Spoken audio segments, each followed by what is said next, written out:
और आज जब 75 साल के समय के बाद संविधान को स्वीकार करने के बाद पीछे मुड़कर देखते हैं तो सरदार पटेल का मैं धन्यवाद करना चाहता हूं कि सरदार साहब के अथक परिश्रम के कारण आज देश एक होकर मजबूती से दुनिया के सामने खड़ा।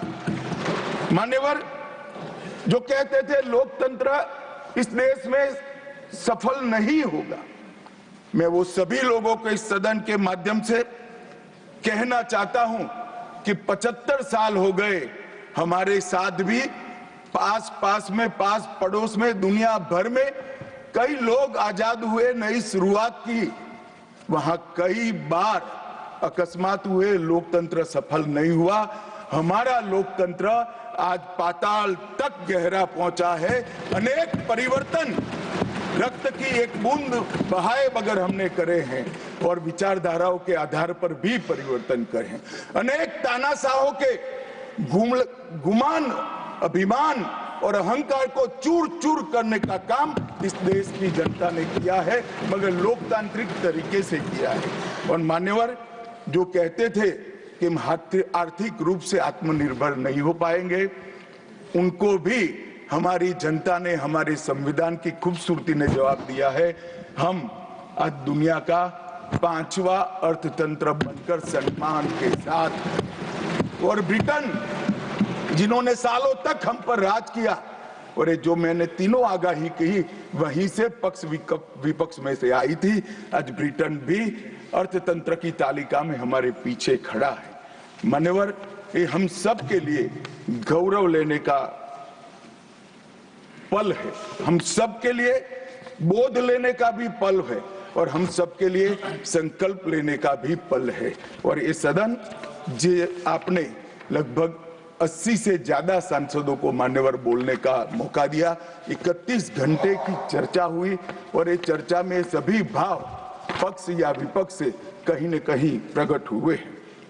मान्यवर, आज मैं जब यहाँ आया हूं तब ये बात कहना चाहता हूं कि आज हम जिस मुकाम पर खड़े हैं, उस मुकाम पर महर्षि अरविंद और स्वामी विवेकानंद की वो भविष्यवाणी सच होती दिखाई पड़ती है कि भारत माता अपने दैदीप्यमान ओजस्वी स्वरूप से जब खड़ी होगी, तब दुनिया की आंखें चकाचौंध हो जाएगी और पूरी दुनिया वो रोशनी से भारत की ओर देखेगा। वो दिन सच होगा, इसके नजदीक काफी मजल हमने काट ली है। मान्यवर, हमारा संविधान सभा की रचना और संविधान की रचना की प्रक्रिया, ये तीनों एक प्रकार से समग्र विश्व के सभी संविधानों में अनूठे हैं, अलग प्रकार के रहे हैं। हमारे यहाँ दुनिया का सबसे ज्यादा विस्तृत लिखित संविधान चर्चा के सभी हमारे पारंपरिक लक्षणों को पार करते हुए हमने किया। इस संविधान सभा में 299 सदस्य रहे, 22 धर्म जाति समुदाय के सदस्य रहे, हर प्रिंसली स्टेट का प्रतिनिधित्व रहा, हर राज्य का प्रतिनिधित्व रहा। एक प्रकार से समावेशी प्रतिनिधित्व के साथ भारत का भविष्य तय करना, मतलब संविधान को रचने की हमारी प्रक्रिया आगे बढ़ी। 2 वर्ष 11 माह और 18 दिन तक अहर्निश चर्चा चलती रही, विस्तृत चर्चा चलती रही। देश के भविष्य, देश चलाने के नियम और देश की परंपरा को समाहित करते हुए देश को आगे ले जाने का संकल्प इतनी विस्तृत चर्चा के बाद बना। 13 समितियों में कार्य विभाजन किया गया, 7 सदस्यीय ड्राफ्टिंग समिति बनी, और जनता के अभिप्राय के लिए भी शायद ही दुनिया का कोई ऐसा संविधान होगा जिसका ड्राफ्ट पूरी जनता को कमेंट्स के लिए दिया गया, और कमेंट्स पर भी बहुत डिटेल चर्चा कर उचित बदलाव भी किए गए। इतनी लोकतांत्रिक परंपरा से और प्रक्रिया से बना हुआ हमारा संविधान 295 अनुच्छेद, 22 भाग और 12 अनुसूचियों में बटा है और ये सभी संविधान के अनुच्छेद, भाग और अनुसूचियां हैं वो विश्व में कोई भी संविधान से ज्यादा उदात्त और उत्तुंग मानव मूल्यों का सृजन करने वाले रहे हैं मान्यवर। इसलिए हम सबको इस पर गर्व है और हम सब ये संविधान को हमेशा मस्तक झुकाकर प्रणाम करते हैं। मैं एक विशेष उल्लेख करना चाहूंगा मान्यवर, नंदलाल बोस जो गुरुवर टैगोर के अंतेवासी थे, बहुत बड़े कलाकार थे। इन्होंने 4 वर्ष का समय लेकर संविधान को सजाने का काम किया और उन्होंने जो संविधान लिखा गया था इसके अनुरूप घटनाओं को संविधान के अंदर उकेरने का भी काम किया। इतिहास, धर्म, संस्कृति और परंपरा, सबसे मानव जीवन के उच्च मूल्य देने वाली सभी संदेशों को, घटनाओं को उन्होंने चित्र रूप में यहाँ पर उकेरा। यहाँ पर भगवान राम का चित्र भी मिलेगा, बुद्ध और महावीर का भी मिलेगा, दशम पिता गोविंद सिंह जी का भी चित्र मिलेगा, गुरुकुल हमारी शिक्षा नीति कैसी होनी चाहिए इसका संदेश भी मिलता है, राम सीता लक्ष्मण वो एक प्रकार से हमारे अधिकारों का चित्रण करते वक्त दिखाए गए, भगवत गीता के संदेश का चित्र भी दिया, शिवाजी और लक्ष्मीबाई को भी यहाँ पर स्थान देकर देशभक्ति के उत्तुंग पाठ हमें पढ़ाए। नालंदा यूनिवर्सिटी हमारी प्राचीन शिक्षा पद्धति का हमें स्मरण कराती है और नटराज जीवन में बैलेंस कैसे होना चाहिए वो बैलेंस के सिद्धांत को भी प्रतिरूपित करता है। मैंने आज थोड़ा यहाँ आने से पहले क्या क्या चर्चा हुई राज्यसभा में, उसमें हमारे एक सम्मानीय सदस्य ने कहा कि चर्चा का स्तर कितना नीचा हो गया है कि यहाँ चित्रों की चर्चा हो रही है। मान्यवर, अगर संदेश लेना नहीं आता तो संविधान का भी कोई उपयोग नहीं। ये सारे जो चित्र लगाए हैं वो हमारे हजारों साल से चलने वाले हमारे राष्ट्र के जीवन को उद्घोषित करने वाले, और कोई ये न समझे कि हमारा संविधान दुनिया के संविधानों की नकल है। हाँ, हमने हर संविधान का अभ्यास जरूर किया है, क्योंकि हमारे यहाँ तो ऋग्वेद में कहा गया हर कोने से हमें अच्छाई प्राप्त हो, शुभ विचार प्राप्त हो और शुभ विचार को स्वीकारने के लिए मेरा मन खुला हो। मान्यवर, हमने सबका सबसे अच्छा लिया है मगर हमारी परंपराओं को नहीं छोड़ा है। पढ़ने का चश्मा अगर विदेशी है तो संविधान में भारतीयता कभी नहीं दिखाई देती। और मैं मानता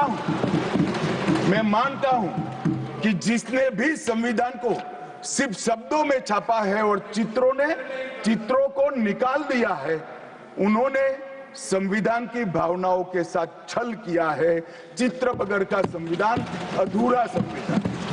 मान्यवर, इसके अंदर संविधान सभा में राजेंद्र प्रसाद जी, राजेंद्र बाबू अध्यक्ष बने, डॉक्टर BR आंबेडकर, सरदार पटेल, जवाहरलाल नेहरू, श्रीमान काजू, KT Shah, Iyengar, Maulana Azad, Shyama Prasad Mukherjee, doctor Radhakrishnan, KM Munshi, ऐसे विद्वानों ने अनेक चर्चाओं में हिस्सा लेकर संविधान को समृद्ध और संपूर्ण बनाने का काम किया।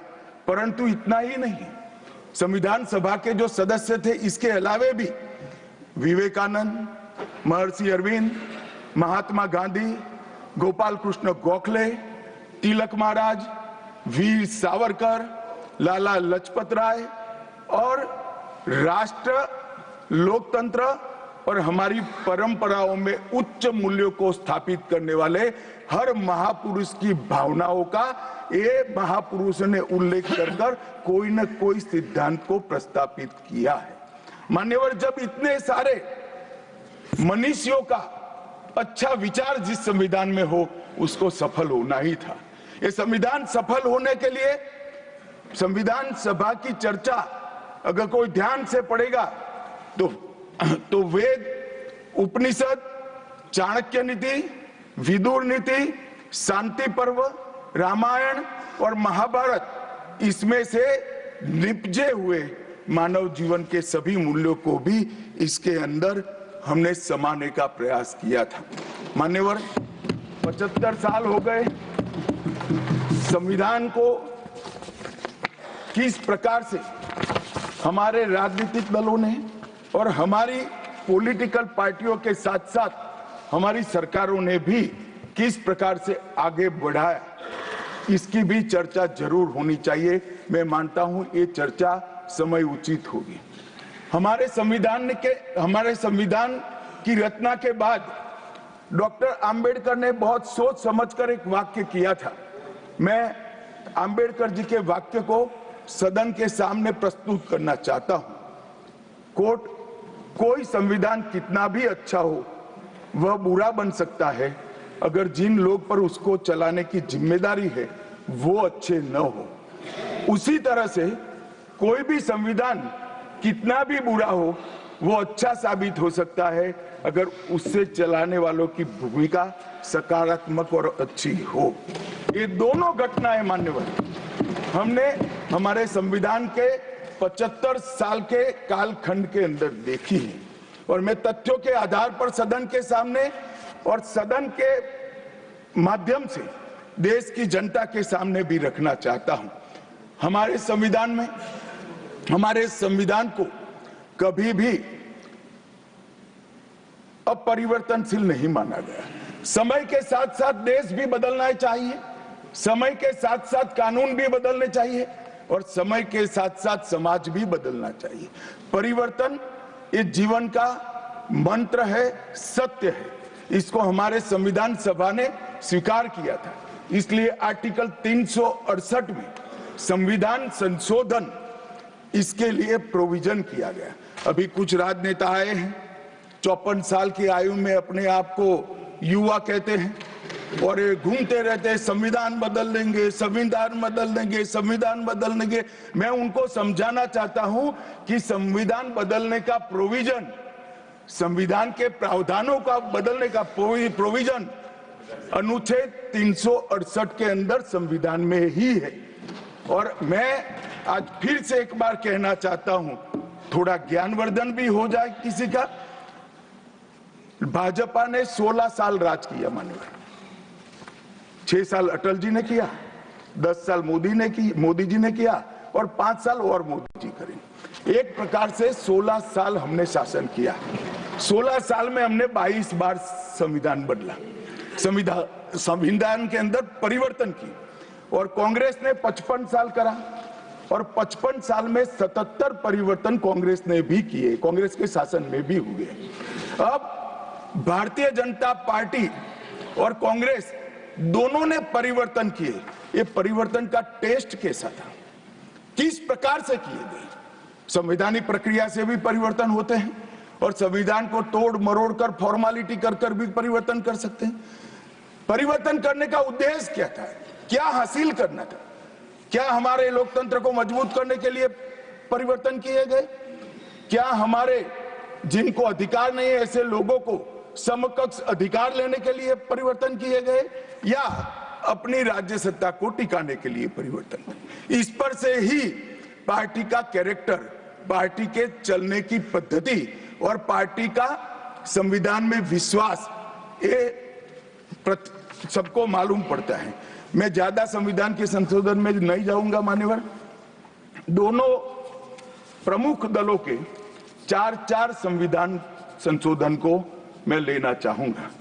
पहला संशोधन हुआ 18 जून 1951 में। संविधान सभा ने ही ये संशोधन करना पड़ा क्योंकि संविधान बनाने के बाद, संविधान स्वीकारने के बाद आम चुनाव में जाने तक का भी धैर्य कांग्रेस पार्टी में नहीं था। अभी लोकसभा नहीं बनी थी, अभी राज्यसभा नहीं बनी थी और संशोधन लेकर आए। अब उसका उद्देश्य क्या था? 19A जोड़ा गया। 19A जोड़ा गया, वो किस लिए जोड़ा गया? अभिव्यक्ति की आजादी पर, स्वतंत्रता को, अभिव्यक्ति की आजादी अभिव्यक्ति की स्वतंत्रता को कर्टेल करने के लिए पहला सुधार आया। और किसने किया मान्यवर? उस वक्त प्रधानमंत्री कौन था? श्रीमान जवाहरलाल नेहरू उस वक्त प्रधान।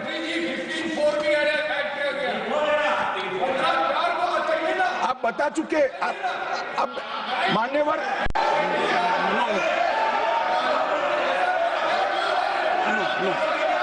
No, sit down. Jairam ji, he not yielding. He not yielding. We heard leader of the opposition. मान्यवर, Unless there is yielding, let us hear. मान्यवर, मेरा लंबा अनुभव है। आजकल करते हुए मुझे 30 साल हो गए विधानसभा और लोकसभा राज्यसभा में बैठे हुए। संसद में भाषण करने का मेरा अनुभव है मान्यवर। वो विरोध तभी कर सकते हैं जब मेरी बात सच न हो। अगर मेरी बात सच नहीं हो तो बताए वो संविधान संशोधन नंबर 1, अब सुनिए, संविधान संशोधन नंबर 1 वो अभिव्यक्ति की आजादी को कर्टेल करने के लिए ही लाया गया था और जवाहरलाल नेहरू के लिए लाया गया। मान्यवर, 24वां संविधान संशोधन जवाहरलाल नेहरू जी की सुपुत्री इंदिरा जी उस वक्त प्रधानमंत्री थी। पार्टी तो वही सत्ता में थी, कांग्रेस पार्टी। 5 नवंबर 1971 को संविधान में संशोधन किया गया, 24वां संशोधन। और संविधान संशोधन के माध्यम से संसद को मौलिक अधिकार, नागरिकों के मौलिक अधिकार कम करने का अधिकार दे दिया। तो एक प्रधानमंत्री कांग्रेस पार्टी के अभिव्यक्ति की स्वतंत्रता का टेल करते हैं, दूसरे प्रधानमंत्री उसी परिवार से आते हैं, वो नागरिकों के मौलिक अधिकार को कर्टेल करने का अधिकार लेते हैं। और 39वां संविधान संशोधन अब तो इंतहाई कर दी मान्यवर, सब सीमाओं को पार कर दिया। मान्यवर, आप तो अधिवक्ता रहे हैं। 10 अगस्त 1975 का वो दिन हमारे संविधान के इतिहास में बहुत, जब भी जिक्र होगा काले अक्षरों से ही इसका जिक्र करना पड़ेगा। उस वक्त 39वां संविधान संशोधन आया मान्यवर। 39वां संविधान संशोधन क्या था? इंदिरा गांधी जी के चुनाव को इलाहाबाद हाईकोर्ट ने अमान्य घोषित कर दिया। अभी कुछ नहीं है, ईवीएम ले लेकर घूमते हैं, हारते हैं और ईवीएम ले लेकर, ईवीएम ने हरा दिया, ईवीएम ने हरा दिया, ईवीएम ने हरा दिया। सुप्रीम कोर्ट ने 24 बार ईवीएम की अर्जी नकार दी। चुनाव आयोग ने 3 दिन ईवीएम 10 से 5 बजे तक रखा कि भाई कोई हैक कर बताए। कोई नहीं गया, सुप्रीम कोर्ट में कोई नहीं गया। और हारते हैं तो ईवीएम का दोष निकालते। मान्यवर, एक ही समय, एक ही दिन 2 परिणाम घोषित। एक महाराष्ट्र में सुपड़ा साफ हो गया, जो जनादेश के साथ द्रोह किया था, इसका दंड महाराष्ट्र की जनता ने दिया और दूरबीन लेकर दिखाई नहीं पड़ते। और उसी दिन वो झारखंड में जीते। तो महाराष्ट्र में ईवीएम खराब है और झारखंड में टप से जाकर नए कपड़े पहनकर शपथ ले ली। अरे भाई, जरा तो शर्म करो, जनता देख रही है। एक जगह ईवीएम सही है, एक जगह ईवीएम खराब है। मान्यवर, ऐसा कैसे हो सकता है? और मान्यवर, यहां पर इलाहाबाद हाईकोर्ट ने इंदिरा गांधी जी के चुनाव को निरस्त कर दिया, अमान्य किया और उन्होंने संशोधन से प्रधानमंत्री पद की न्यायिक जांच पर भी प्रतिबंध लगा दिया। आपको जो करना है वो करो, कोई न्यायिक जांच नहीं है। ये अभी जो अधिकारों की गुहार लेकर घूमते हैं मेरे कम्युनिस्ट भाई, मैं उनको पूछना चाहता हूं, किसके साथ बैठे हो? किसके साथ बैठे हो? रात को अंधेरा कर कर अपनी आत्मा को टटोलना भैया, मालूम पड़ेगा। और ये संविधान संशोधन मान्यवर रिट्रोस्पेक्टिव इफेक्ट से किया गया। कि पुराना भी मुकदमा है तो वो खारिज हो जाएगा। कभी ऐसा होता है? हमारे प्रधानमंत्री तो कहते हैं मैं प्रधानमंत्री नहीं हूं, प्रधान सेवक। और कोई कहता है कि मुझ पर मुकदमा नहीं हो सकता, मैं शासक हूं, शासक के खिलाफ उंगली नहीं उठाई जाती। भले संविधान ने अधिकार दिया, वो अधिकार हम समाप्त कर देते हैं। और मान्यवर ऐसे ऐसे सुधार किए हैं। मान्यवर उस वक्त भी श्रीमती इंदिरा गांधी थी और 42वां संविधान संशोधन आया।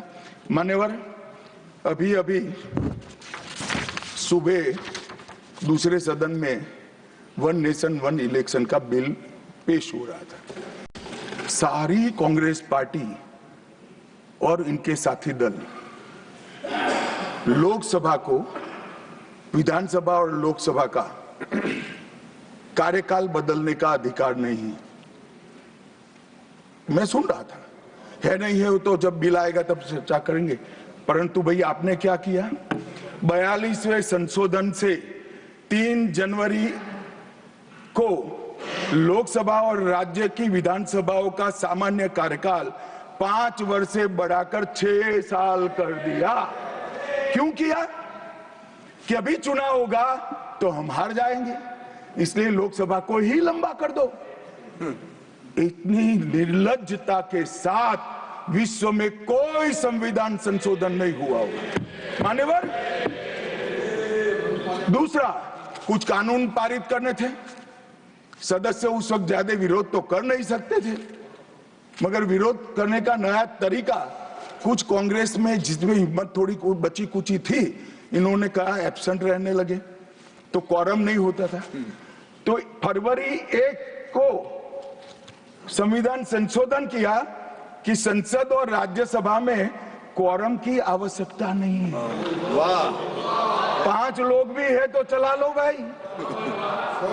इसके बाद राष्ट्रपति शासन की अवधि, खड़गे साहब किया है तो सुनना पड़ेगा, हिम्मत के साथ सुनना पड़ेगा। मान्यवर राष्ट्रपति शासन की अवधि, राष्ट्रपति शासन की अवधि 6 महीने तक बढ़ा दी। मान्यवर ये 4 संशोधन, मैं समझ रहा हूं क्यों गुस्सा आ रहा है, मैं समझ रहा हूं क्यों गुस्सा आ रहा है। मान्यवर Sir, he is not yielding. Honorable Home Minister is not yielding. Are you yielding, sir? मान्यवर मैं आपको एड्रेस करूंगा।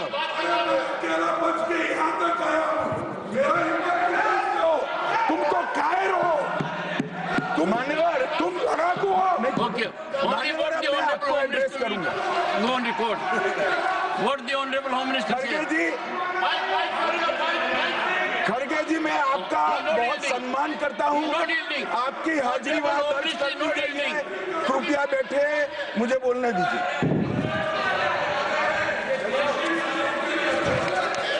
मान्यवर ये चारों संशोधन मैं मेरी पार्टी के दफ्तर से नहीं ला सकता। ये चारों संशोधन संविधान में हुए, किसी को अदालत ने निरस्त किया, किसी को जनता पार्टी की सरकार आई तब उसको निरस्त किया, कुछ लिंगरिंग टेस्ट में रह गए, पर ये चारों संशोधन वास्तविकता है। ये 4 संशोधन से कांग्रेस पार्टी की संविधान सुधार करने की मंशा क्या है?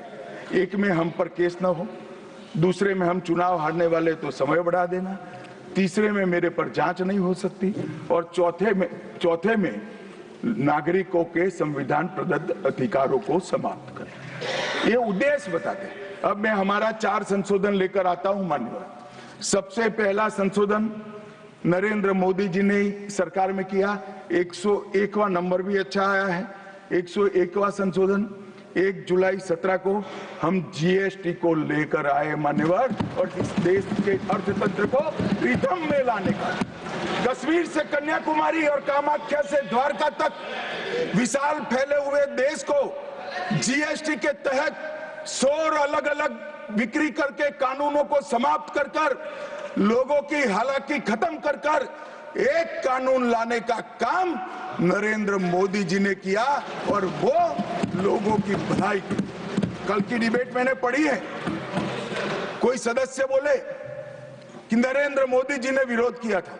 मैं रिकॉर्ड पर कहता हूं, हाँ, नरेंद्र मोदी जी ने विरोध किया था। किस मुद्दे पर किया था?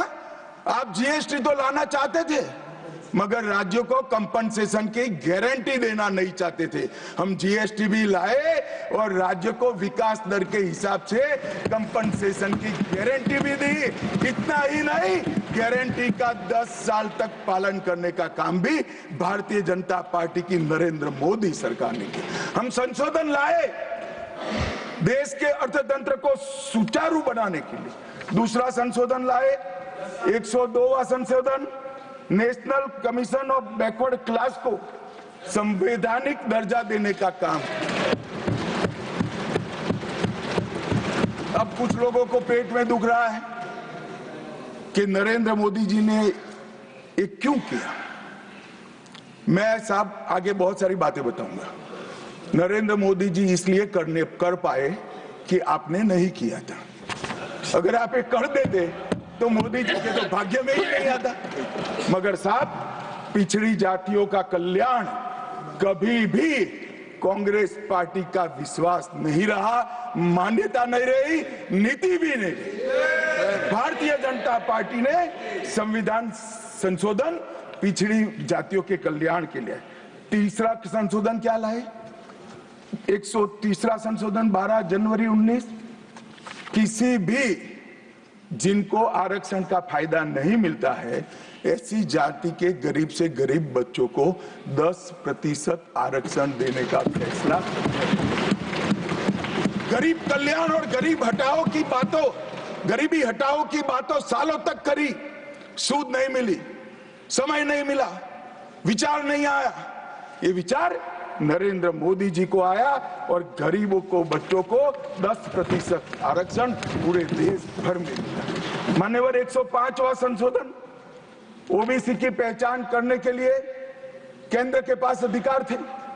अब मैं बताना चाहता हूं, इतने बड़े विशाल देश में 140 करोड़ की जनसंख्या में पिछड़ी जातियों का पिछड़ापना क्या कोई एक केंद्र सरकार कर सकती है? फेडरल स्ट्रक्चर की बात करते हैं, मगर अब तक केंद्र सरकार के पास ही रहा था। नरेंद्र मोदी जी ने कहा इसके कारण पिछड़ा समाज को अन्याय होता है। आगे से ये संविधान संशोधन करने के बाद 10 अगस्त 2021 के बाद पिछड़ापन का निर्णय करने का अधिकार राज्य की सरकारों को देने का काम नरेंद्र मोदी। और मान्यवर, सबसे अंतिम संशोधन में पांचवा कहना चाहता हूं, 106वां संशोधन, और मैं तो क्रम में बोला हूं, एक भी काटा नहीं। 101, 102, 103, 104, 105, 106 सभी के सभी जन कल्याण के लिए। और छठा सम्मेलन संशोधन था 28 सितंबर 2023 को, मातृशक्ति को शक्ति प्रदान करने का, मातृशक्ति को 33% आरक्षण, नारी शक्ति वंदन अधिनियम। मान्यवर, मैं आज आपके माध्यम से पूरे सदन से और पूरे सदन के माध्यम से देश भर की 140 करोड़ की जनता को कहना चाहता हूं कि जब इस दोनों सदन में 33% नारी शक्ति बैठेगी, संविधान निर्माताओं की कल्पना पूरी हो जाएगी। मान्यवर, इनकी आत्मा को बहुत शांति मिलेगी। इसके अलावा भी हम कई कानून लेकर आए। हम कानून लाए ट्रिपल तलाक को निरस्त करने का। अब ये कहते हैं आपकी वोट बैंक की राजनीति है। मान्यवर, सुप्रीम कोर्ट का कोई वोट बैंक होता है क्या? सुप्रीम कोर्ट तो चुनाव नहीं लड़ती है, जजों को चुनाव नहीं लड़ना है। ट्रिपल तलाक समाप्त करना चाहिए और साहबानों को मुआवजा देना चाहिए। दोनों जजमेंट सुप्रीम कोर्ट ने अलग अलग समय पर दिए थे, परंतु वोट बैंक की राजनीति हम नहीं कर रहे हैं। वोट बैंक की राजनीति कर कर मुस्लिम बहनों के साथ इतने साल अन्याय करने का काम एक कांग्रेस पार्टी ने किया। हमने तो ट्रिपल तलाक समाप्त कर कर मुस्लिम माताओं को, बहनों को अधिकार दिया। आपका भी अधिकार आपके पति जैसे हैं, मगर देखिए साहब, ट्रिपल तलाक समाप्त हो गया, अभी कोई नहीं कहता अच्छा हुआ। कैसे कहेगा? एक उदाहरण पड़ा है, हमारे आरिफ मोहम्मद खान बेचारे मंत्री थे, अच्छे खासे मंत्री थे, फर्राटे की अंग्रेजी बोलते थे, बहुत पढ़े लिखे व्यक्ति थे, फारसी के विद्वान, उर्दू के विद्वान, हिंदी तो मातृभाषा। अब उन्होंने कहा कि साहबानों को मुआवजा देना चाहिए, मंत्री पद भी गया, सांसद पद भी गया, और बेचारे कई सालों तक संघर्ष करते। कौन बोलेगा मान्यवर? इनका जो पद्धति है, वोट बैंक की पॉलिटिक्स करने की पद्धति है। मान्यवर 2020 में हम नई शिक्षा नीति लाए, पहली शिक्षा नीति आजादी के बाद आई है जिसका विरोध कम्युनिस्ट भी नहीं कर पाए। बाकी तो शिक्षा नीति आए और कम्युनिस्ट पार्टी विरोध न करे, ऐसा कभी हो सकता है? मुझे भी बड़ा आश्चर्य होगा कि प्रकृति बदल गई है या उनका सोच बदल गया है। खैर, जो भी हुआ, फिर मुझे किसी ने बताया कि आपने इतनी अच्छी शिक्षा नीति लाए हैं कि इसका विरोध करोगे तो लोग उनका विरोध करेंगे, इसलिए विरोध नहीं किया है। मान्यवर, जम्मू कश्मीर में आरक्षण देने का संशोधन विधेयक लाए और 3 नए आपराधिक कानून भी हम लेकर आए। हमारी क्रिमिनल जस्टिस सिस्टम के ये 3 कानून 160 साल बाद पहले अंग्रेजों ने बनाए थे, अंग्रेजों की पार्लियामेंट में बने थे। नरेंद्र मोदी जी ने,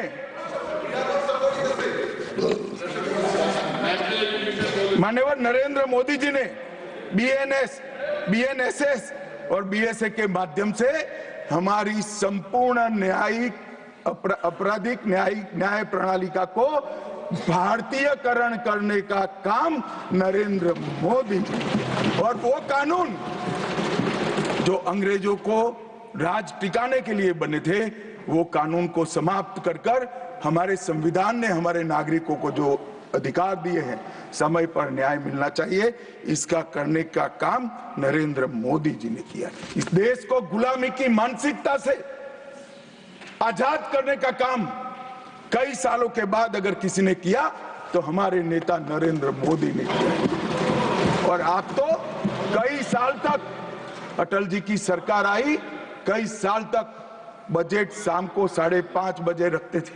क्यों शाम को 5:30 बजे रखते थे? क्योंकि इंग्लैंड की रानी के घड़ी में उस वक्त 11 बजते थे। आजादी के इतने सालों तक अंग्रेज की रानी के घड़ी से बजट रखने की आदत थी, वो भी किसी ने बदला तो भारतीय जनता पार्टी ने बदला, अटल बिहारी वाजपेयी। मान्यवर, संविधान के सम्मान की बहुत बातें हुई, मगर संविधान का सम्मान सिर्फ बातों में नहीं होना चाहिए, कृति में भी होना चाहिए, कर्तृत्व में भी होना चाहिए और कल्पना में भी होना चाहिए। जब कृति में नहीं है, कर्तृत्व में नहीं है, तो कल्पना में आ ही नहीं सकता। अभी मैंने इस चुनाव में अजीबोगरीब नजारा देखा मान्यवर, अजीबोगरीब नजारा था। आज तक इतने साल चुनाव हुए, किसी ने आम सभाओं में संविधान को लहराया नहीं। संविधान को लहराकर, झूठ बोलकर जनादेश लेने का कुत्सित प्रयास कांग्रेस पार्टी के नेताओं के माध्यम से। मान्यवर, संविधान लहराने का मुद्दा नहीं है, संविधान बहकाने का मुद्दा नहीं है, संविधान विश्वास है, संविधान श्रद्धा है, संविधान को सम्मान करने का। मान्यवर, वो नरेंद्र मोदी जी, और लोकसभा में तो किसी को मालूम नहीं पड़ा।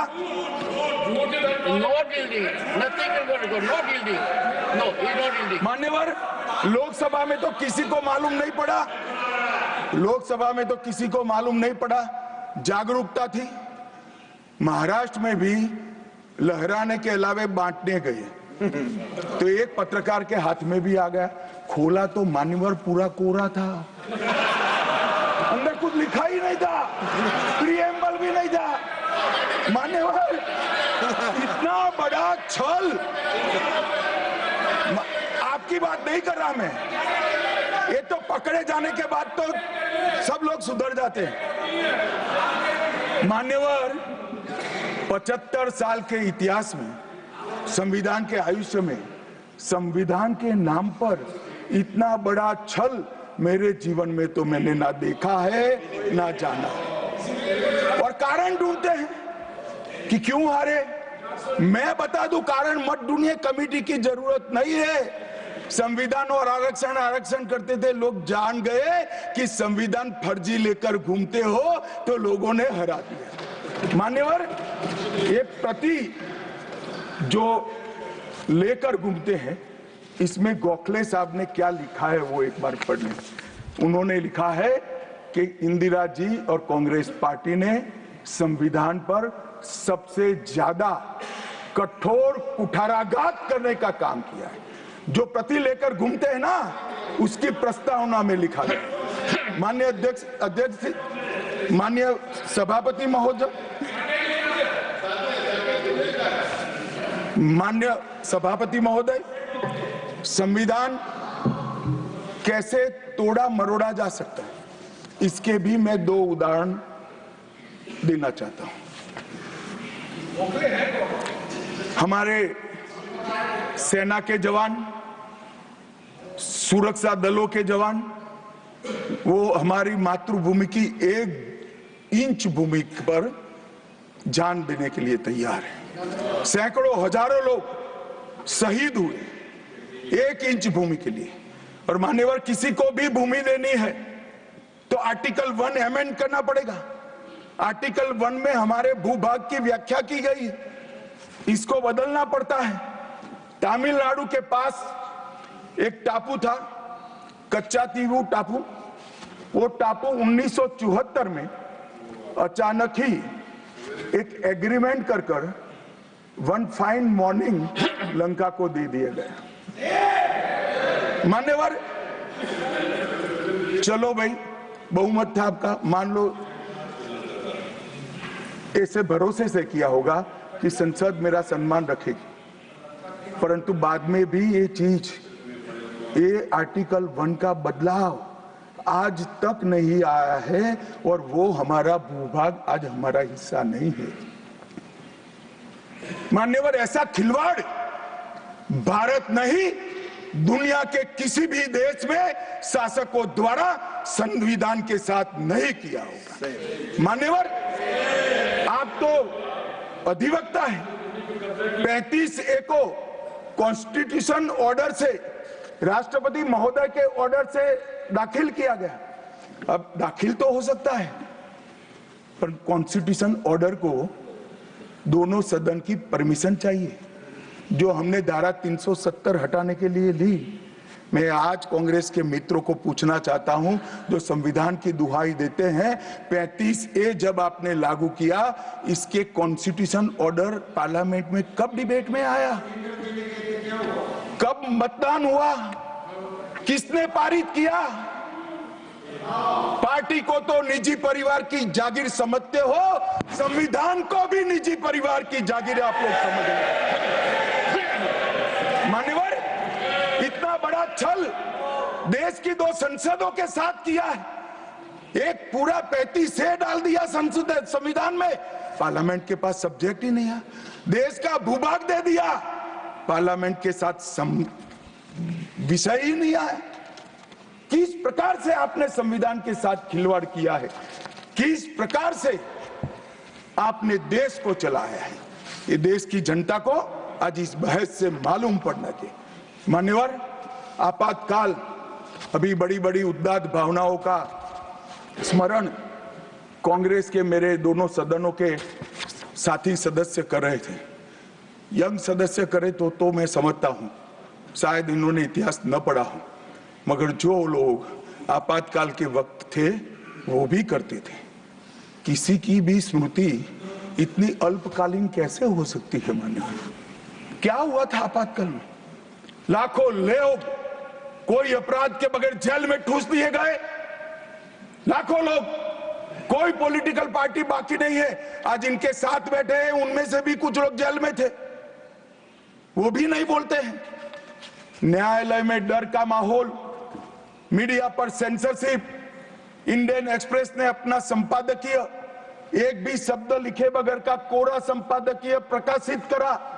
क्योंकि लिख नहीं सकते थे। श्रीमान शुक्ला साहब से एडिट कराना होता था, वापिस ही नहीं आता था, तो उन्होंने कोरा अखबार ही निकाल दिया। इस तरह से विरोध किया और तय हो गया मान्यवर, एक व्यक्ति कहेगी वो ही कानून होगा। और क्यों किया?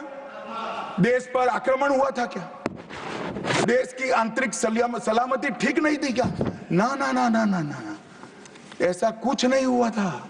सिर्फ इतना हुआ था कि इलाहाबाद हाईकोर्ट ने उनको सांसद के रूप में अयोग्य ठहरा दिया था। अपनी कुर्सी जाने वाले, चुनाव नहीं कराना था। और मान्यवर, जब पार्लियामेंट, जब इसको चैलेंज किया गया और न्यायालय में, सर्वोच्च अदालत में जब चर्चा चली, तब उन्होंने कहा, नीरज डे को पूछा कि आर्टिकल 21 के तहत के अधिकार इमरजेंसी में समाप्त हो सकते हैं क्या? तो उन्होंने कहा यस सर। साहब, कोई भी वकील को यस सर कहने की इतनी बड़ी फीस नहीं मिली होगी। नीरज डे 11 साल तक अटॉर्नी जनरल रहे, एक यस सर कहने का। मान्यवर, डीओ ड्राफ्ट जो होता है वो कैबिनेट में, कैबिनेट मंत्रालय से आता है। कैबिनेट मंत्रालय में डीओ ही नहीं है। कैबिनेट का जो प्रस्ताव होता है कैबिनेट मंत्रालय के थ्रू जाता है, मगर आज कैबिनेट में कोई रिकॉर्ड नहीं है कैबिनेट मंत्रालय में। मैं तो छोटा था मान्यवर, मुझे जेल में नहीं जाना पड़ा। मेरी आयु होती तो मेरा भी सौभाग्य होता, पूरे 19 महीने इसके विरोध में मैं जेल में रहना पसंद करता, परंतु मैं छोटा था। मुझे इमरजेंसी की मालूमात कैसे पड़ी? मैं बीना का गीतमाला सुनता था, बीना का गीतमाला अचानक बंद हो गई, तो मैंने घर में झगड़ा किया कि बीना का गीतमाला क्यों नहीं आती। मेरे पड़ोस वाले चाचा ने कहा, किशोर कुमार के साथ इंदिरा जी का झगड़ा हो गया है, बीना का गीतमाला में किशोर कुमार का आवाज नहीं आना चाहिए। तो नए गीतों की रिकॉर्डिंग हुई और किशोर कुमार और लता मंगेशकर के ड्यूएट गीत भी लता दीदी की आवाज में ही पूरे देश ने 19 महीना सुने। साहब देखिए, डेमोक्रेसी की बात करें मान्यवर, इस प्रकार की कृति, ऐसा दंड दिया देश की जनता ने उनको कि अब स्वप्न में भी नहीं कर सकते हैं। ऐसी कृति कोई न करे, इसलिए ये बहस जरूरी है। और मान्यवर, हम तो संविधान का सम्मान करते हैं। नरेंद्र मोदी जी ने संविधान दिन मनाने की बात रखी तो एक वरिष्ठ कांग्रेसी नेता ने कहा, क्या जरूरत है संविधान दिन की? 26 जनवरी तो है। बोलिए भाई, संविधान को जितनी भी बार स्मरण करोगे, इसकी भावनाओं के प्रति आपकी आस्था दृढ़। और मान्यवर, इसलिए नरेंद्र मोदी जी संविधान दिन मनाते हैं और संविधान के निर्माताओं की पुण्य स्मृति में मनाते हैं। मान्यवर, उस वक्त आज ही मुझे किसी शायर ने दुष्यंत कुमार की पंक्ति भेजी है इमरजेंसी के लिए। मैं ज्यादा भाषण इमरजेंसी पर करना नहीं चाहता, परंतु मैं जरूर कहना चाहूंगा। दुष्यंत कुमार की पंक्ति है, एक गुड़िया की कई कठपुतलियों में जान है, एक गुड़िया की कई कठपुतलियों में जान है। आज शायर ये तमाशा देखकर हैरान है। कल नुमाइश में मिला वो चिथड़े हाल कपड़े पहने हुए, मैंने उसको नाम पूछा, तुम कौन हो? तो उसने कहा, मैं संविधान। दुष्यंत कुमार जी की कविता है मान्यवर, इंदिरा जी को समर्पित है। मान्यवर, जब संविधान बन रहा था, संविधान के हर आर्टिकल पर चर्चा चल रही थी। हम आजाद हो गए थे, आजाद हुए थे, पर हमारा देश कोई नया नहीं बना था। हम तो हजारों सालों से दुनिया में सबसे चिर पुरातन संस्कृति, चिर पुरातन धर्म और चिर पुरातन समाज जीवन लेकर निकले हुए देश हैं। हाँ, एक कालखंड के लिए गुलाम हो गए, आजादी मिली, आगे देश कैसे चले इसका एक डॉक्यूमेंट बनाना था। तो उस डॉक्यूमेंट में चर्चा में आया कि अब देश का नाम क्या हो। अंग्रेज लिख कर गए थे इंडिया, क्योंकि वो भारत को जानते ही नहीं थे। वहां जो प्रचलन में शब्द होंगे यूरोप में, वो शब्द उन्होंने हम पर थोप दिया था और गुलामी की मानसिकता ने इसको स्वीकार भी किया था। मगर जब आजाद हुए तब इस पर चर्चा हुई और अब उस वक्त के सदस्य सेठ गोविंददास ने दरखास्त किया कि देश का नाम भारत रखना चाहिए। उस वक्त जवाहरलाल नेहरू ने कहा कि पीछे देखने की जरूरत नहीं है, भविष्य की ओर देखिए। और मान्यवर, देश के नाम के अंदर इंडिया भी रहा, भारत भी रहा। खैर, मैं इस पर टिप्पणी करना नहीं चाहता, परंतु नजरिए का सवाल है। अगर इंडिया के चश्मे से भारत को देखोगे तो भारत समझ में नहीं आएगा, पूरा जीवन चला जाएगा। और इसलिए इन्होंने अपने गठबंधन का नाम भी इंडिया ही रखा है, इसीलिए रखा है, वो ही सोच से चलना है। और मान्यवर, हमारे प्रधानमंत्री जी ने विकास तो करना है, दुनिया में सबसे आगे बढ़ना ही है, विकास के साथ साथ विरासत को भी अपना कर आगे बढ़े। गुलामी की हर परंपरा को हम समाप्त करना चाहते हैं। हम एक आजाद मुल्क है, सार्वभौमत्व से लैस मुल्क है, किसी की परंपरा हमें स्वीकार नहीं है।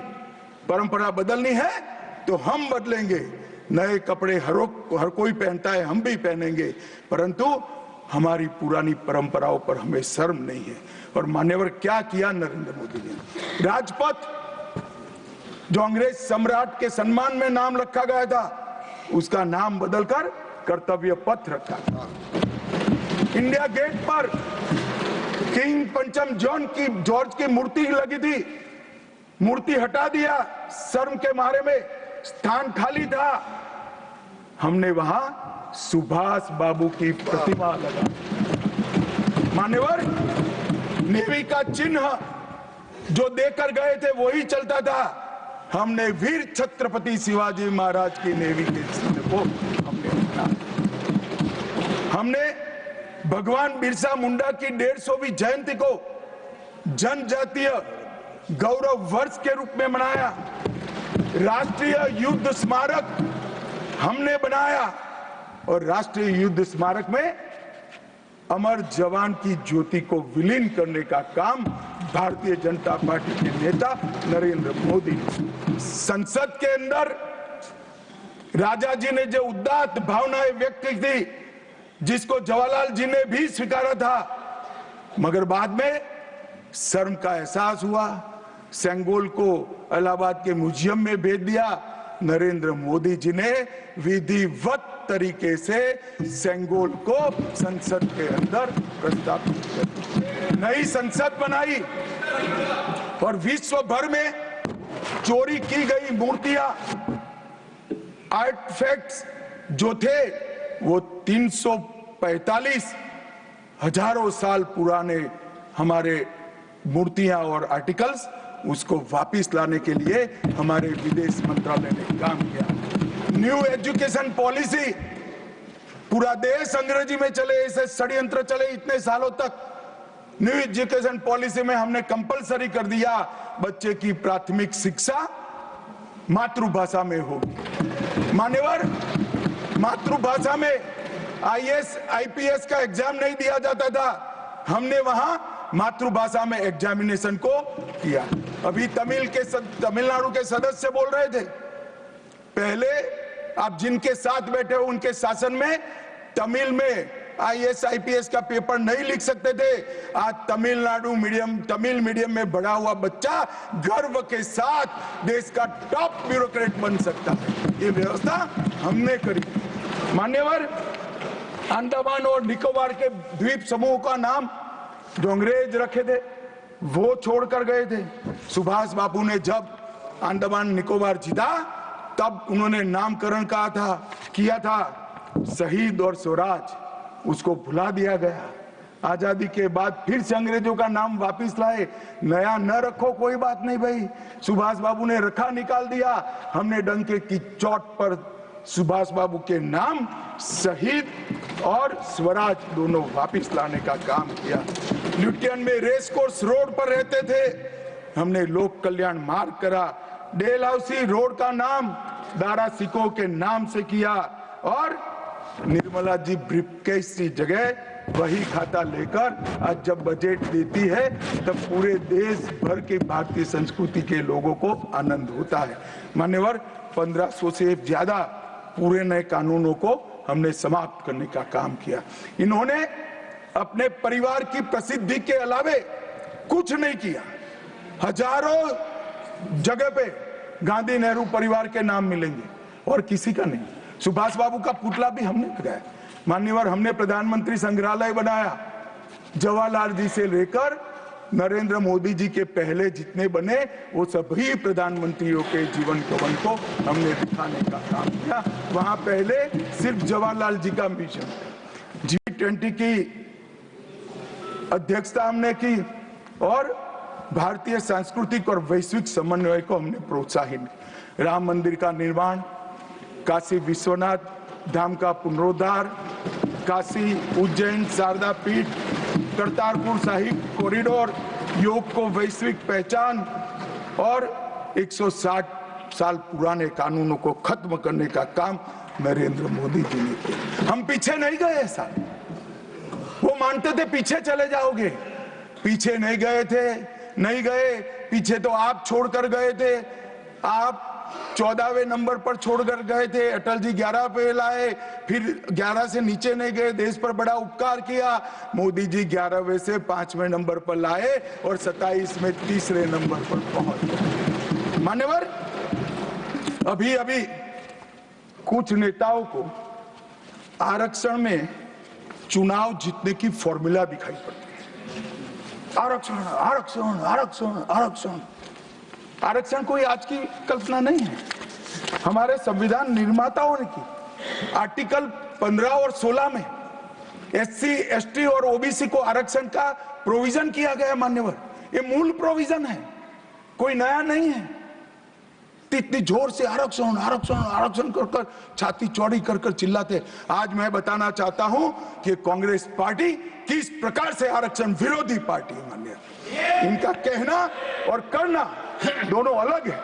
मान्यवर, आरक्षण के लिए नेहरू जी के उद्गार अंत में मैं बताऊंगा, परंतु OBC को आरक्षण देने के लिए 1995 में 55 में काका साहेब कालेलकर कमीशन बना। मान्यवर, इसका रिपोर्ट कहां है? दोनों सदन के रिकॉर्ड पर मैंने ढूंढा, कहीं नहीं है, बुला दिया गया। क्यों? क्योंकि OBC को आरक्षण मिलता था। बैठिए बैठिए बैठिए ना, मैं प्रक्रिया बताता हूं। अर्ध सत्य नहीं बोलता हूं भाई। एक सेकंड। छिपा कैसे सकते हो? छिपा कैसे सकते हो? बाबा साहब आंबेडकर का संविधान है, देश में लोकतंत्र है, कैसे छिपाओगे? मान्यवर, कोई भी रिपोर्ट आता है, कोई भी रिपोर्ट आता है, अरे सुनो, कोई भी रिपोर्ट आता है उसको कैबिनेट के सामने रखना पड़ता है, फिर इस पर कार्यवाही जो की उसकी रिपोर्ट के साथ संसद के सामने रखना है। सही कह रहे हैं, उन्होंने संसद में लाने की जगह पुस्तकालय में रख दिया। OBC का आरक्षण इन्होंने लाइब्रेरी में रख दिया। और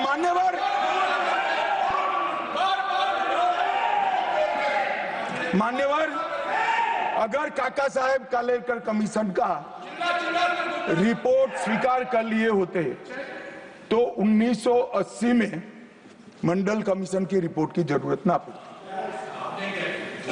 मंडल कमीशन का रिपोर्ट कमीशन ही इसलिए बनाया गया क्योंकि काका साहेब कालेलकर कमीशन का रिपोर्ट स्वीकारा नहीं, और 80 में मंडल कमीशन का भी रिपोर्ट आ गया, किसी ने इसका अमल नहीं किया। अमल कब हुआ? जब 90 में इनकी सरकार गई तब अमल हुआ। और मान्यवर, तब तक मंडल कमीशन के रिपोर्ट को भी ठंडे बस्ते में डाल दिया गया। 90 में, अरे सुनिए मान्यवर,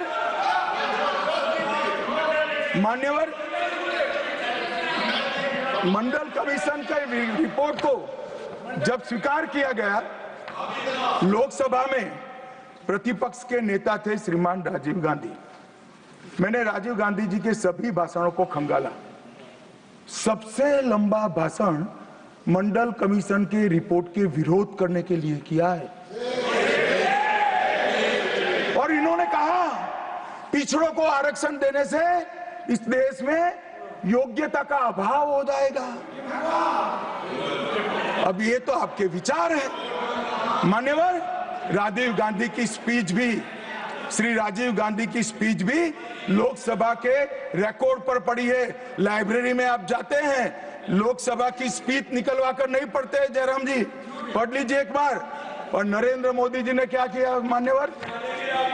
ओबीसी कमीशन को नरेंद्र मोदी जी ने मान्यता दी, पिछड़ा वर्ग का सम्मान किया, नेट, नीट, जेई उसमें ओबीसी का आरक्षण किया। और इन्होंने क्या किया? अभी भी ये तो सब नेहरू जी, इंदिरा जी और अब भी चलता रहता है। ये इन्होंने क्या किया? झूठ बोलना शुरू किया कि हम आरक्षण बढ़ा देंगे, आरक्षण बढ़ा देंगे। आरक्षण बढ़ाना चाहिए। आरक्षण 50% से ज्यादा बढ़ा। ये क्यों बढ़ाना है मैं बताना चाहता हूँ। मान्यवर, झूठ नहीं, असत्य। झूठ की जगह असत्य। चलिए मान्यवर, आपने भी करेक्ट किया। खड़गे जी की बात को स्वीकार कर लेता हूं। उन्होंने झूठ नहीं बोला, वो सत्य से परे बोले हैं, वो नहीं बोलना चाहिए। मान्यवर, इन्होंने 50% से ज्यादा आरक्षण करने की वकालत की। मैं आज देश की जनता को कहना चाहता हूं कि देश के 2 राज्यों में धर्म पर आरक्षण अस्तित्व में है। धर्म के आधार पर आरक्षण, ये गैर संवैधानिक है मान्यवर। संविधान सभा की कोई भी डिबेट आरक्षण के प्रावधान करने वाले आर्टिकल की पढ़ लीजिए। इसमें स्पष्ट किया गया है कि कोई भी आरक्षण धर्म के आधार पर नहीं हो सकता। आरक्षण पिछड़ापन के आधार पर।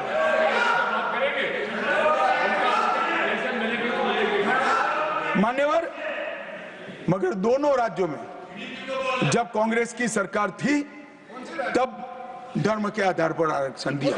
अब क्या हुआ है? सुप्रीम कोर्ट में रुक जाता है क्योंकि 50% की सीमा है। वो ओबीसी का कोई कल्याण नहीं चाहते हैं। 50% की सीमा बढ़ाकर मुसलमानों को आरक्षण देना चाहते हैं। मान्य धर्म के आधार पर आरक्षण देना चाहते हैं। और मैं आज फिर से एक बार इस सदन में जिम्मेदारी तब के साथ कहता हूं, दोनों सदन में जब तक भाजपा का एक भी सदस्य है, धर्म के आधार पर आरक्षण हम नहीं होने देंगे। इस संविधान विरोधी। मान्यवर, मैं अब कांग्रेस पार्टी ने कभी धर्म के आधार पर आरक्षण अरे दिया है।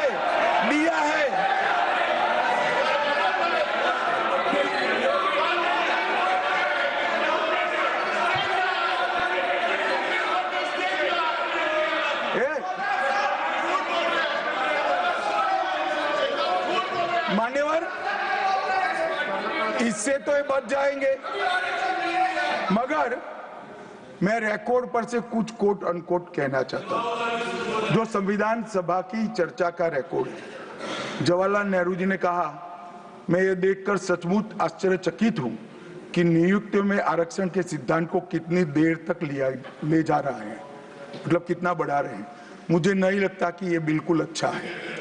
ऐसा लगता है कि मुदलियार और ब्राह्मणों के सिवा लगभग सभी जातियों को पिछड़ा वर्ग में शामिल कर देंगे। मान्यवर, सरकारी सेवाओं में आरक्षण के लिए इनके विचार थे। मैं इस बात से चिंतित हूं कि सरकारी सेवाओं में नियुक्ति के लिए जिस तरह से बहुत सारी जातियां और समूहों के आरक्षण के प्रस्ताव आते हैं, ये बहुत बुरी प्रवृत्ति है। इससे सरकारी कामकाज और आम तौर पर विकास और सार्वजनिक जीवन में गिरावट आएगी। मान्यवर, ये इनके विचार है, आज तक नहीं बदले, आज तक नहीं बदले, यही विचार है। मगर अभी जोर से बोलना, एक शब्द का प्रयोग मैं नहीं कर सकता, आगे गलती हो गई थी, असत्य बोलना और सार्वजनिक रूप से बोलना, इस सिद्धांत को कुछ नेताओं ने स्वीकार कर लिया। मान्यवर, हमारे संविधान के directive of principle of state policies भाग 4 के अनुच्छेद 44 में एक एंट्री है जो कॉमन सिविल कोड की यूसीसी की बात करती है। क्योंकि हमारे संविधान का फैब्रिक पंथ निरपेक्ष है, हर जाति, हर धर्म, हर समुदाय के लोगों के लिए समान कानून होना चाहिए, इसका हमारा संविधान पक्षधर है। मान्यवर, ये यूसीसी क्यों नहीं आया? यूसीसी इसलिए नहीं आया कि संविधान सभा समाप्त होने के बाद, चुनाव होने के बाद, पहले प्रधानमंत्री जवाहरलाल नेहरू जी मुस्लिम पर्सनल लॉ लेकर आए और यूसीसी नहीं आया। मैं आज कांग्रेस पार्टी को इस सदन में सार्थ पूछना चाहता हूं, क्या पंथ निरपेक्ष राष्ट्र के अंदर सभी धर्मों के लिए एक कानून होना चाहिए या नहीं होना चाहिए? इसकी कांग्रेस पार्टी स्पष्टता करे। क्या आप मुस्लिम पर्सनल लॉ का समर्थन करते हैं? और मान्यवर, इससे बड़ा छलावा नहीं हो सकता। मान्यवर, इससे बड़ा छलावा नहीं हो सकता। इन्होंने हिंदू कोड बिल भी ला दिया। हिंदू कोड बिल उठाकर देख लिए। हम तो नहीं चाहते कि हिंदू न्याय शास्त्र के आधार पर इस देश का कानून बने, अभी के जीवन के मूल्यों के आधार पर कानून बनना चाहिए। मगर हिंदू कोड बिल में एक भी पुरानी हिंदू न्याय व्यवस्था का कोई नामो निशान नहीं है।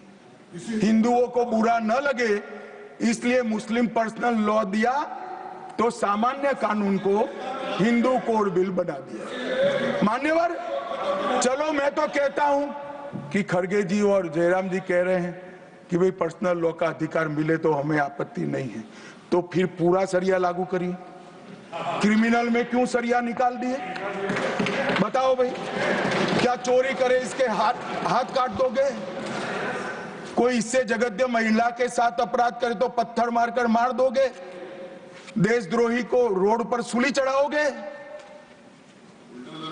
तो विवाह के लिए, निकाह के लिए पर्सनल लॉ, वारिस के लिए पर्सनल लॉ और क्रिमिनल सरिया क्यों नहीं भाई? अगर उनको देना ही है तो पूरा ही दे देते, पूरा दे देते। मान्यवर, ये इन्होंने तुष्टीकरण की शुरुआत वहीं से करी है। मुस्लिम पर्सनल लॉ इस देश में संविधान आने के बाद तुष्टीकरण की शुरुआत। आर्टिकल 14 और 15 का ये भंग है। अंबेडकर जी, लोहिया जी, के.एम. मुंशी, एच.वी. कामत, ये सब ने इसका विरोध किया है। 1973 से 16 तक 11 बार देश की सुप्रीम कोर्ट ने यूसीसी लाने का आग्रह देश की और राज्य की सरकारों ने किया है। आप नहीं ला सकते, तुष्टीकरण से ऊपर नहीं उठते। बैठिए, मैं बताता हूं। मान्यवर, हमने ही उत्तराखंड में भारतीय जनता पार्टी की सरकार ने यूसीसी लाया। हमारा काम करने का तरीका, मैं आपके माध्यम से दिग्विजय सिंह को कह रहा हूं। वो कहते हैं कौन रोकता है? हम खुद रोकते हैं। कारण बताऊं मैं? सुनने का धैर्य चाहिए, क्योंकि हमारा तरीका है कि लोकतांत्रिक तरीके से काम किया जाए। समाज के जीवन में इतना बड़ा सामाजिक बदलाव करने वाले कानून को उत्तराखंड सरकार ने मॉडल कानून के रूप में पारित किया है। इसकी न्यायिक मीमांसा होगी, इस पर सामाजिक चर्चा होगी, धर्म के विद्वान चर्चा करेंगे, कुछ सजेशन आएंगे तो इसको स्वीकारेंगे और बाद में भारतीय जनता पार्टी की सरकार हर राज्य में कॉमन सिविल कोड लेकर आए। आज तक नहीं मिला, वो भी कांग्रेस पार्टी के तुष्टीकरण की नीति थी। मान्यवर, अभी एक फैशन होगा, अभी एक फैशन हो गया है, आम्बेडकर आम्बेडकर आम्बेडकर आम्बेडकर आम्बेडकर आम्बेडकर। इतना नाम अगर भगवान का लेते तो 7 जन्मों तक स्वर्ग मिल जाता। तो अच्छी बात है ना। ना सुनिए तो, सुनिए ना, आप सुनिए ना, मैं बताता हूं। हमें तो आनंद है कि आम्बेडकर का नाम लेते हैं। आम्बेडकर का नाम अभी 100 बार ज्यादा लो, परंतु साच अर्थ में आम्बेडकर जी के प्रति आपका भाव क्या है ये मैं बताता हूं। मान्यवर, आम्बेडकर जी को देश की पहली कैबिनेट से इस्तीफा क्यों दे दिया? आम्बेडकर जी ने कई बार कहा कि अनुसूचित जातियों और जनजातियों से हुए व्यवहार से मैं असंतुष्ट हूं। सरकार की विदेश नीति से मैं असहमत हूं और आर्टिकल 370 से मैं असहमत हूं। इसलिए वो छोड़ना चाहते थे। उनको आश्वासन दिया गया, आश्वासन पूरा नहीं हुआ। उन्होंने इग्नोरेंस के चलते इस्तीफा दे दिया। और एक श्री BC रॉय ने पत्र लिखा कि आम्बेडकर और राजा जी जैसे 2 महानुभाव मंत्रिमंडल छोड़ेंगे तो क्या होगा। तो नेहरू जी ने उनको जवाब में लिखा है, राजा जी के जाने से तो थोड़ा बहुत नुकसान होगा, आम्बेडकर के जाने से मंत्रिमंडल कमजोर नहीं होता है। मान्यवर, ये विचार जो खड़गे जी कह रहे हैं ना, क्या आपत्ति है? जिसका विरोध करते हो उसका वोट के लिए नाम देना है, कितना उचित है? क्योंकि अब आम्बेडकर जी को मानने वाले पर्याप्त संख्या में आ गए हैं, इसलिए आप आम्बेडकर आम्बेडकर कर रहे हो। मान्यवर, मुंबई के मेयर ने एक पत्र लिखा था कि मऊ में आम्बेडकर जी का स्मारक बनाना चाहिए। मऊ में जो आम्बेडकर जी का जन्म स्थान था, सुझाव लिखा। उन्होंने कहा आमतौर पर स्मारक निजी पहल से बनाने चाहिए। यदि सरकार किसी प्रकार की सहायता करती है तो वो उचित नहीं होगा। उनके कितने स्मारक बने साहब? कोई स्मारक आम्बेडकर जी का नहीं बना, देश भर में नहीं बना। आम्बेडकर जी के स्मारक कब बने? जब भारतीय जनता पार्टी सत्ता में आई, तब मऊ में डॉक्टर आम्बेडकर के जन्म स्थान पर स्मारक बना। लंदन में अध्ययन करते थे, वहां स्मारक बना। नागपुर में शिक्षा दीक्षावलित वहां बना। दिल्ली में महापरिनिर्वाण स्थल पर बना और मुंबई में चैत्य भूमि में भी बन रहा है। हमने 5 तीर्थ बनाए महामानव। और मैं मानता हूं, मान्यवर, मैं मानता हूं कि आम्बेडकर जी के सिद्धांतों पर चलना नहीं और वोट के लिए उनकी गुहार लगा देना। 14 अप्रैल को राष्ट्रीय समरसता दिवस घोषित किया हमने। 26 नवंबर को संविधान दिवस घोषित किया। उस वक्त भी इसका विरोध कांग्रेस के वरिष्ठ नेताओं ने किया। मान्यवर,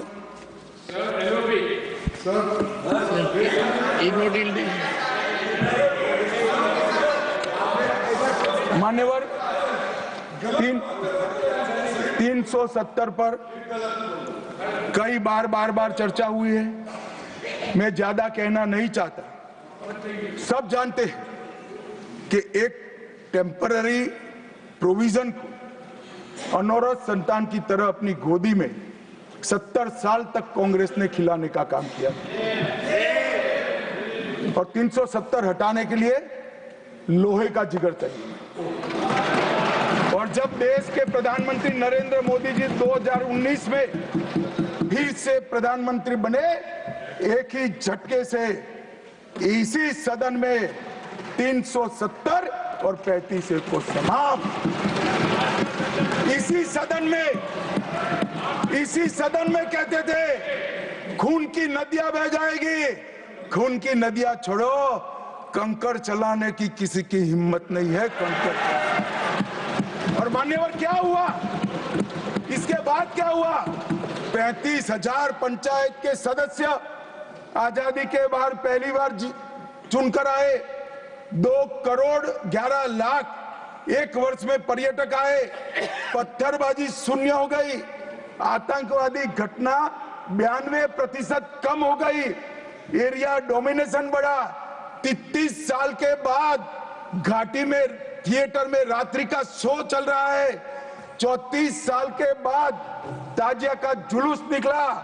पहाड़ी, गुर्जर, बकरवाल और वाल्मीकि को आरक्षण मिला और घाटी के हर घर पर हर घर तिरंगा अभियान भी चला। श्रीनगर में फॉर्मूला 4 कार रेसिंग हुई, लाल चौक पर तिरंगा शान से फहरता है और दुनिया का सबसे ऊंचा रेलवे आर्च भी आज चिनाब नदी पर बन रहा है। सबसे बड़ी लंबी ट्रांसपोर्टेशन टनल फिर पंजाल में बनी और निर्यात रैंकिंग में अपना कश्मीर सभी यूटी में नंबर 1 पर निर्यात में आया।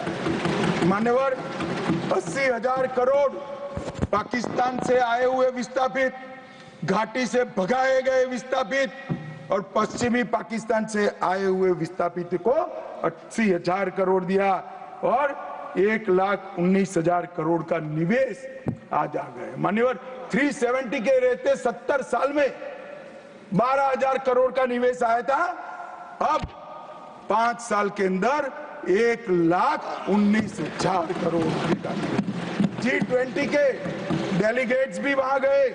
अमरनाथ यात्रा में 4.5 लाख यात्रियों ने अपनी श्रद्धा व्यक्त की और कुपवाड़ा के शारदा देवी मंदिर में 600 वर्ष के बाद पहली बार दीपावली मनाने का काम। मान्यवर, ये कहते हैं 370 हटाने से क्या हुआ, मैं बताता हूं। आपकी तुष्टीकरण की दुकान बंद हो गई है, तुष्टीकरण बंद हो गया। मान्यवर, आज संविधान के आर्टिकल 124 में न्यायपालिका की व्यवस्था के लिए हमारा जिक्र है। कांग्रेस पार्टी की सरकारों ने आर्टिकल 124 की भावनाओं के साथ किस तरह से खिलवाड़ किया है, वो मैं आज सदन के माध्यम से सभी सदस्यों को और देश को बताना चाहता हूं। पहला मामला 1973 में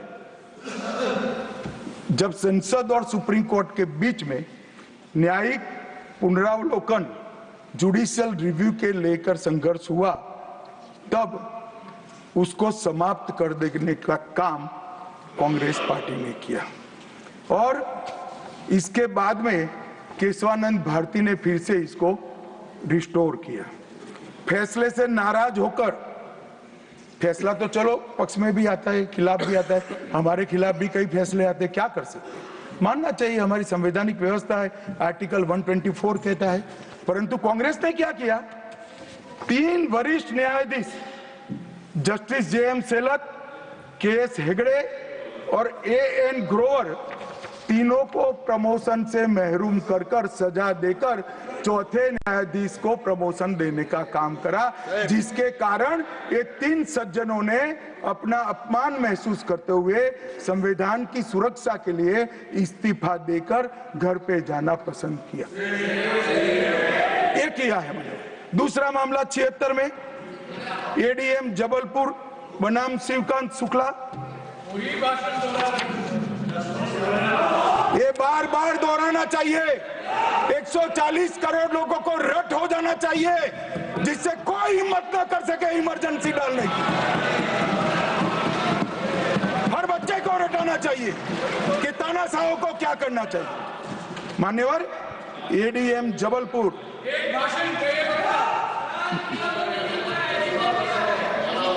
मान्यवर ADM जबलपुर जस्टिस खन्ना बेचारे 3 विरुद्ध 1 लघुमती फैसला दिया।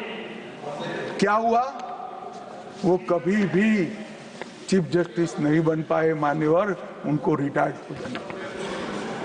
ADM जबलपुर और उसके बाद में तीसरा मामला कॉलेजियन प्रणाली को एक साथ इन्होंने 18 उच्च न्यायालय के न्यायाधीशों का ट्रांसफर कर दिया, जिसमें 4 मुख्य न्यायाधीश भी थे। और कारण क्या था माननीय, क्यों किया, कोई कदाचार था, कोई भ्रष्टाचार था?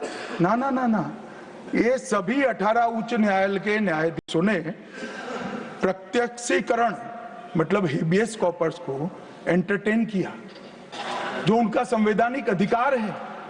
इमरजेंसी में कैसे हेबियस को आप एंटरटेन कर सकते हो, इस मुद्दे पर उन्होंने इसको आगे कर दिया।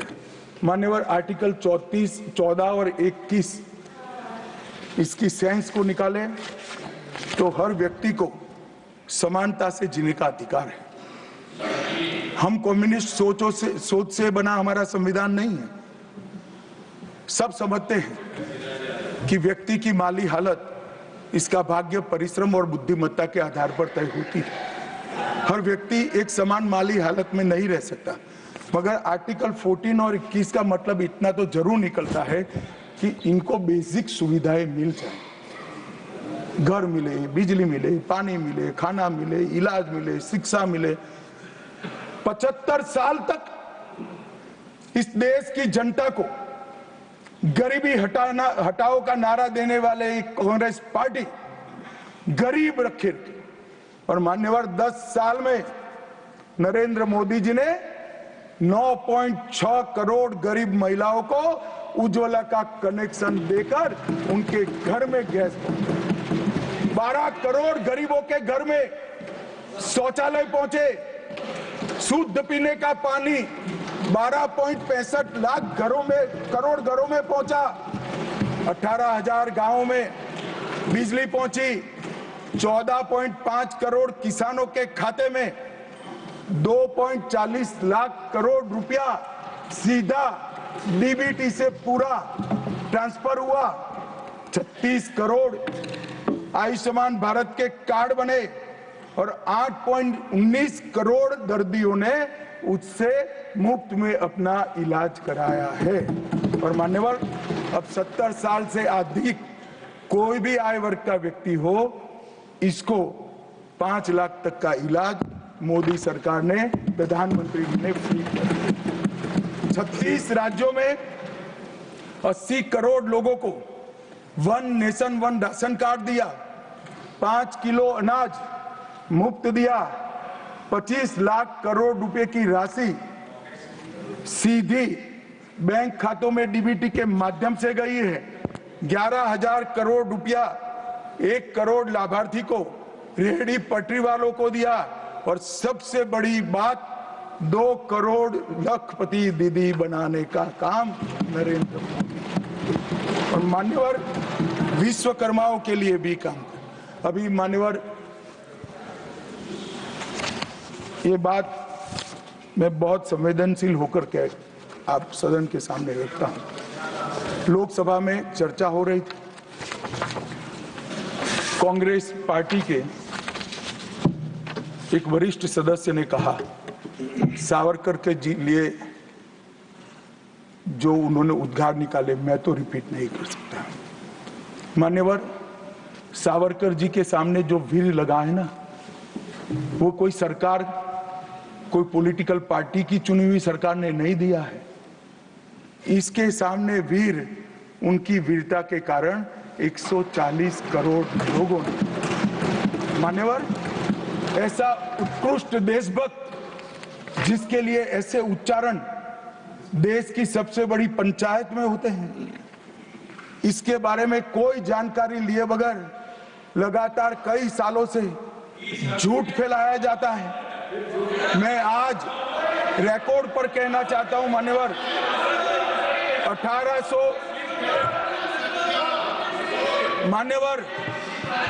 1857 से लेकर 1947 तक के स्वतंत्र संग्राम में किसी भी व्यक्ति को एक जीवन में 2 आजीवन कारावास हुए हैं तो वो वीर सावरकर। मध्य दरिये में देश को आजादी दिलाने के लिए टॉयलेट तोड़कर दरिया में छलांग लगाने का साहस किसे में था तो वीर सावरकर। एक ही जेल में 2 भाई काला पानी की सजा काट रहे थे। 10 साल तक भाई एक दूसरे को देखे नहीं। ऐसा वीर परिवार पूरे देश में दूसरा नहीं। मान्यवर, आज सावरकर जी की एक उक्ति मैं यहाँ पर कहना चाहता हूँ। उनका एक मराठी में वाक्य है, तुझ साठी मरण ते जनन, तुझ बिन जनन ते मरण। इसके आगे है, हे मातृभूमि तेरे लिए मरण मृत्यु ही जीवन है और तेरे बिना जीवन मेरे लिए मृत्यु से भी कठिन। ये देशभक्ति के वाक्य जिस व्यक्ति के मुंह से निकले, इसके लिए इस प्रकार की सदन में चर्चा करते हैं, सार्वजनिक रूप से बोलते हैं और गर्व महसूस करते हैं। क्या देशभक्ति कोई विचारधारा के साथ जुड़ी हो ही सकती है? देश के प्रति बलिदान किसी धर्म के साथ जुड़ा हुआ हो सकता है? किस प्रकार के स्तर पर हम देश के सार्वजनिक जीवन को ले गए हैं मानव, और हमारी तो न माने, हमारी न सुने। सुनिए सुनिए, आप हमारी न माने, हमारी न सुने, हमको न स्वीकारे, मगर मैं इंदिरा जी के 2 वाक्य कोट करना चाहता हूं। एक, उन्होंने 1966 में सावरकर जी के निधन पर कहा, सावरकर एक महान व्यक्ति थे, उनका नाम साहस और देशभक्ति का पर्याय है। एक महान क्रांतिकारी जिन्होंने अनगिनत लोगों को प्रेरणा देने का काम किया, इंदिरा गांधी तत्कालीन प्रधानमंत्री। दूसरा, श्री बाखले को पत्र लिखा था कि आपका पत्र मुझे मिला, वीर सावरकर द्वारा ब्रिटिश सरकार के प्रति साहसी प्रतिरोध का हमारे स्वतंत्रता संग्राम के इतिहास में अपना एक महत्वपूर्ण स्थान। मैं भारत के इस असाधारण पुत्र की जन्म शताब्दी के लिए कोटि कोटि शुभकामनाएं देती हूं प्रधानमंत्री। भाई हमारा तो न सुनो, मगर आप इंदिरा जी का भी नहीं सुनते हो। और मान्यवर, आपके माध्यम से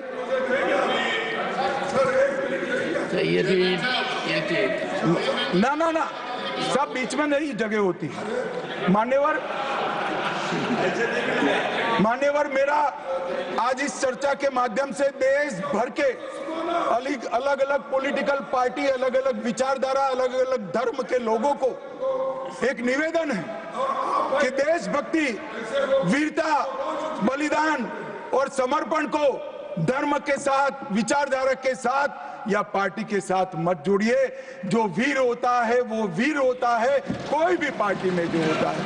जो देशभक्त होता है वो देशभक्त होता है, कोई भी विचारधारा का होता है। और जो बलिदान देता है वो बलिदान ही देता है, किसी भी धर्म के अंदर जन्म लिया हो।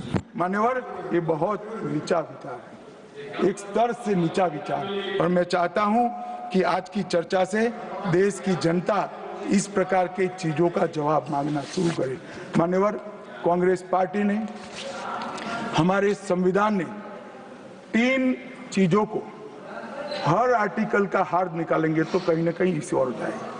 3 चीजों को हमारे संविधान ने नहीं स्वीकारा, क्योंकि हम लोकतंत्र में हैं, परिवारवाद नहीं होना चाहिए, पंथ निरपेक्ष राष्ट्र है इसलिए तुष्टीकरण नहीं होना चाहिए, और जन कल्याणकारी राज्य है इसलिए भ्रष्टाचार नहीं होना चाहिए। मुझे कई बार लगता है कि कांग्रेस पार्टी क्यों संविधान का सम्मान नहीं करती है, मगर जब ये 3 शब्द मैंने पढ़े तो मुझे मालूम पड़ा कि अगर वो संविधान की भावनाओं का संविधान करेंगे, सम्मान करेंगे, तो तुष्टीकरण, परिवारवाद और भ्रष्टाचार तीनों को छोड़ना पड़ेगा। इसके बगैर उनका अस्तित्व टिक ही नहीं सकता। परंतु एक व्यक्ति गरीब के घर से जन्म लेकर आता है, चाय बेचने वाला बेटा, जिसकी सास पुश्तों में न आगे कोई राजनीति में है ना कोई पीछे है, एक गरीब है मान्यवर, और तुष्टीकरण को नहीं मानता है। ऐसा आदमी जब 2014 में देश का प्रधानमंत्री बना, इन्होंने देश की राजनीति को तुष्टीकरण, परिवारवाद और भ्रष्टाचार के नासूर को हमेशा के लिए। और मुझे किसी ने कहा कि अभी अभी महाराष्ट्र और हरियाणा में हार के लिए कांग्रेस पार्टी कोई आत्मनिरीक्षण के लिए कमेटी बना रही है। कोई कमेटी की जरूरत, मेरा अच्छा खासा अनुभव है। तुष्टीकरण, परिवारवाद और भ्रष्टाचार छोड़ दो, जनता चुनकर ला देगी आपको, कुछ करने की जरूरत नहीं है। मान्यवर, अभी वन नेशन वन इलेक्शन का विरोध करें। मान्यवर, मैं इस पर ज्यादा बात करना नहीं चाहता क्योंकि समिति ने शीश किया है, मगर विरोध करते हैं, इसके तर्क तो रखने चाहिए ना। मान्यवर, मैं आज आपको बात कहने आया हूं। अभी मैंने कुछ समय में मोहब्बत की दुकान के बहुत नारे सुने। मोहब्बत की दुकान देश के हर गांव में खोलने की महत्वाकांक्षा वाले लोग भी बहुत भाषण उनके मैंने सुने हैं। मेरा उनको कहना है, मोहब्बत दुकान से बेचने की चीज नहीं है भैया। मोहब्बत प्रचार की चीज नहीं है। मोहब्बत दिल में बसाने का जज्बा है और मोहब्बत दूसरों को महसूस कराने का लम्हा है।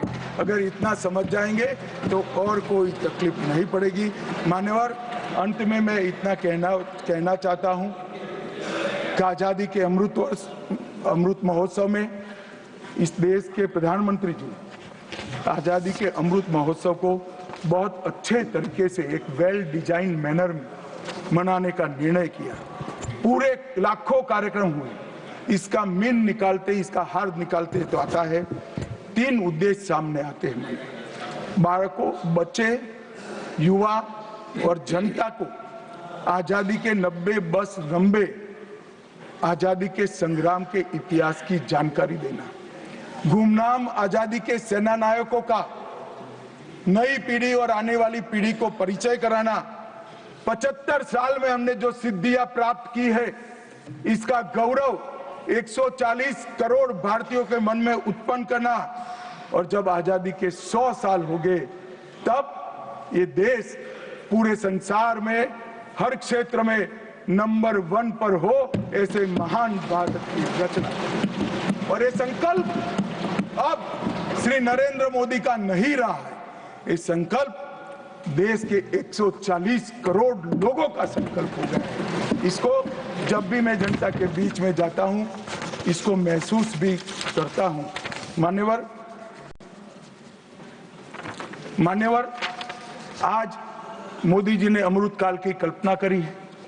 अमृत महोत्सव की समाप्ति से शताब्दी तक हम दुनिया में हर एक क्षेत्र में 1 नंबर पर हो, भारत विकसित हो, हमारा गौरववंत स्थान हो। तब मुझे लगता है कि महर्षि अरविंद और विवेकानंद जी ने जो कल्पना करी थी कि भारत माता अपने संपूर्ण दैदीप्यमान स्वरूप के साथ दुनिया के सामने खड़ी होगी और दुनिया की आंखें भारत माता की तेज से चकाचौंध हो जाएगी। वो स्वप्न सच होगा, इसका मुझे विश्वास है।